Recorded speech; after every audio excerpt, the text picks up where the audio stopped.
Good morning. Hello everyone. Welcome to my vlog.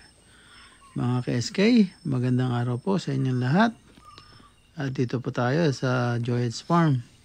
Ayan po at nagpapabalsa tayo ng yung nirotor para yung mga damong malaki matanggal natin. At kinukondisyon natin yung lupa para makapagtanim na pag dumating yung ating in order na mga seeds. At ewan ko kung saan tayo makakita ng mga talong na nakapunla na yung pwede na itanim. Mukhang maliliit pa yata yung sa tinatawagan namin, hindi pa pwede, sobrang liit pa. Ayan, dito tayo binabalsa yung lupa para kondisyon para pag nagtanim tayo. Ayan mga ka-SK, at yung gamit na kalabaw, ang laki ng sungay, palapad na mahaba, kaya halos hindi na makalakad yung kalabaw, sobrang laki ng sungay. Ayan po mga ka-SK, maaga lumusong na yung matanda at makapagbalsa siya. Ayan, medyo meron pang hamog-hamog ng konti. Ayan, marami yung damo, so kaya kailangan natin balsahin. Ayan mga ka-SK, at yan, babalsahin nga yan, buo yan. At yan, tatapusin nung matanda yan. At tapos si Gerald naman, yun, itutuloy niya yung ginagawa niya. Gumagawa siya nung kulungan ng bibi. So yan, titingnan din natin yan, at kailangan matapos yung kulungan ng bibi bago sila gumawa sa yung maging busy na pagtatanim at saka paggawa dun sa bahay, no. So ito, lilipat muna tayo kay Gerald, para makita natin yung yung paggawa dun sa bahay at iklugan ng mga bibi, no. Kaya yan, saglit lang naman yan yung babalsahin, madali lang yan, papadaanan lang ng balsa para maiano natin yung damo. Kasi kapal ng damo niyan eh. So ayan, lipat tayo dun sa ginagawa ni Gerald. Tara po. 346 minutes later. Ayan mga ka-SK, dito na tayo sa ginagawa ni Gerald. Ayan po siya, at ika nga nagbaon na siya ng mga poste para dun sa kulungan ng ating mga bibi at iklugan. Ayan, para malinis tingnan, at saka tatayuan din namin ng paliguan ng bibi yan para dyan na sila mag-stay at hindi na nakakalat dun sa ilalim ng ating kambing. So alam mo na, yung mga bibi, manok, ayan, malakas panghatak sa yan, sa ahas. Ayan, na pagkain, kaya iwalay natin doon, nadadamay yung kambing. So ayan mga ka-SK, at dyan magtatayo si Gerald. Yung kanto na yan, nagawa ko na ng plano yan, na-sketch ko na, napakita ko na sa kanya, kaya yan, alam na niya kung anong diskarte niya dyan. Ang ginagamit namin ngayon ay materialis namin kawayan, saka yung mga kahoy na bilog. So yan mga ka-SK, At medyo na ibaon na nga yung mga poste. So, yan. At medyo ano na yan naka ano na yan, naka-set up na lahat yan. So, matagal lang dyan yan, yung paglalagay niyan ng bubong. Pag nailagay na yung bubong, madali ano na. Kasi pag dinindingan yan, napakabilis. Kawayan, yung idininding natin. So, ayan, nailagay niya na yung mga balangkas, so ilalagay niya na yung bubong. So nahirapan lang siya kasi nakabalot ng net. So yung yero niya sumasabit sa net. So yun, hindi natin na ituro sa kanya kung paano madali. Kaya siya nahirapan. So, pero nasabi ko na sa kanya nung nagkausap kami. Kaya sabi ko sa kanya, gumawa siya ng pantukod. Lagyan niya ng parang letter T. Para ma-push up yung net para hindi niya sabitan ng yero. So, yun. Ayan, naman niya. So, natukuran din niya yung net. So, nakapagsampa na siya ng yero. Yun nga, ang katulong niya, yung asawa niya. So, tinatawag niya pagka merong iaabot at saka bubuhatin. Yan, mga mahabang magaang lang naman. So, yan. Katulad na yung yero. Yan. Yan po. At kompleto na rin yan ng materials. So, matatapos na rin yan para maka-next move siya dun sa kulungan naman ng Bengala. So, yan. Yung binabalsa naman kanina, konti na lang matatapos na yun. So, kaya dito na tayo nag-focus kasi lang naman yun, saglit lang naman. Ayan, at medyo tanghali na. A few moments later. Ayan mga ka-SK, at silipin natin yung ating mga kambing. At yan, yung damo dyan sa harap ng bahay, gustong gusto nila yan. So ayan, pina grass cutter natin sa kanila muna. Ayan, tanghali na, kaya ganado silang kumain. At si Gerald naman nag-lunch muna. So yun, nag-break time siya. So itong sinulyapan muna natin tong kambing habang kumakain si Gerald. At balik na tayo doon sa ginagawa niya uli. A few moments later. Ayan, at nag-umpisa na yung ating kasama. Ayan, kinakalis-kalis niya na yung kawayan para pandingding. So yun, naputol na niya. Kompleto na siya ng gamit dyan. Meron ng lagaring kahoy, lagaring bakal, martilyo, marami tayo. At yung isang bago dinala pa rin natin dyan. So yan.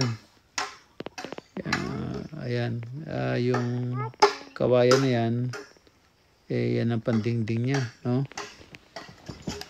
So ayan, natin siya, tingnan natin kung anong diskarte niya gagawin. At tapos na, nailagay na yung yung bubong.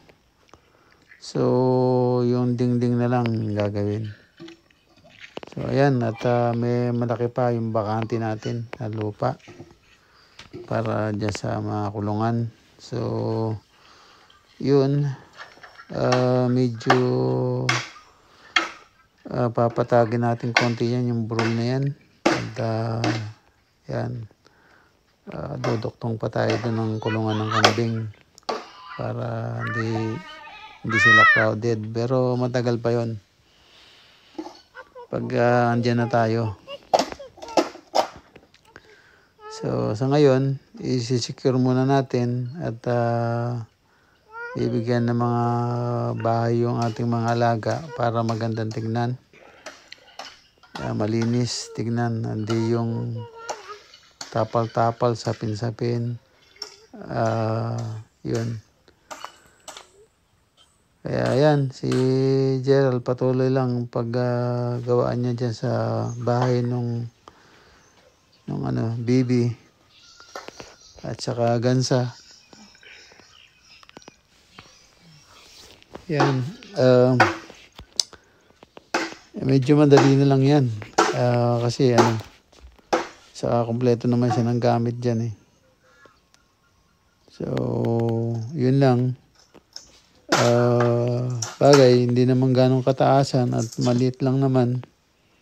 So, hindi niya na daw kailangan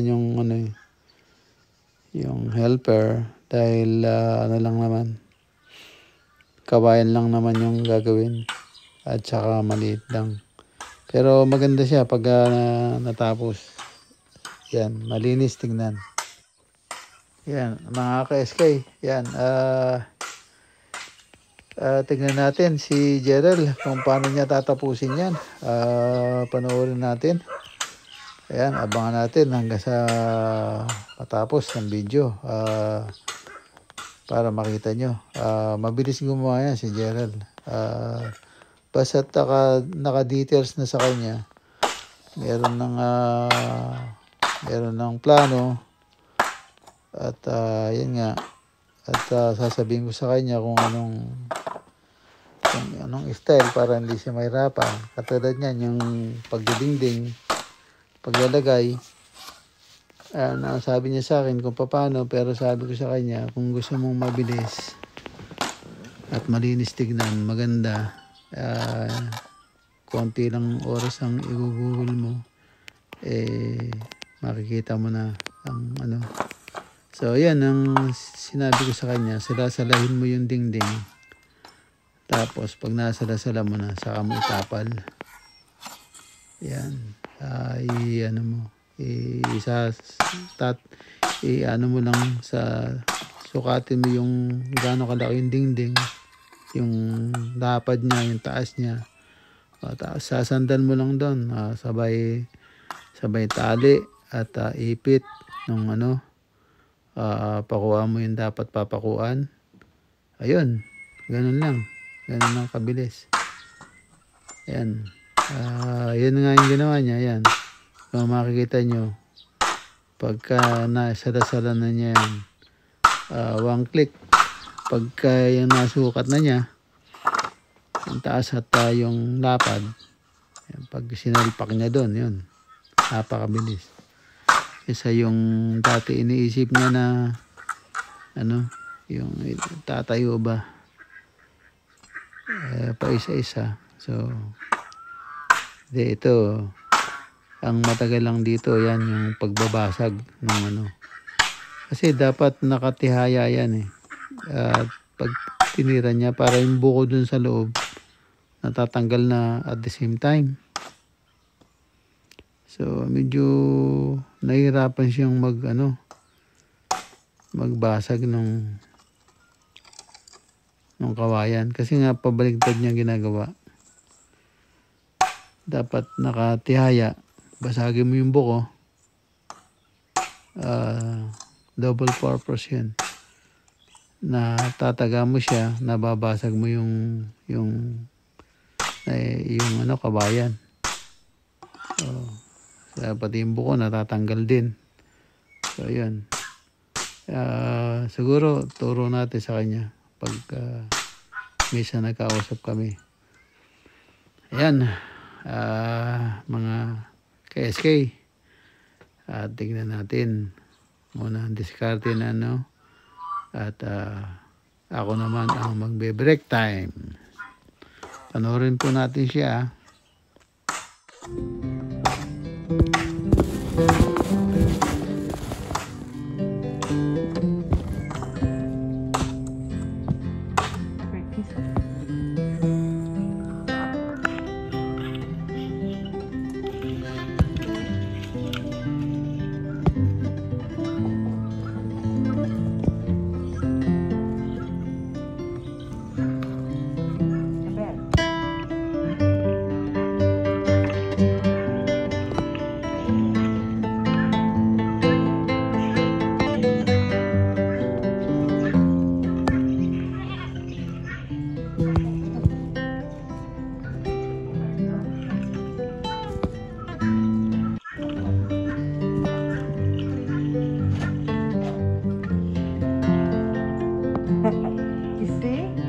That's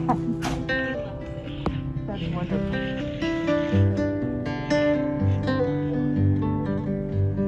Helen, thank you very much for inviting me tonight.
Ayan, mga ka-SK, yan ang sinasabi ko sa inyo.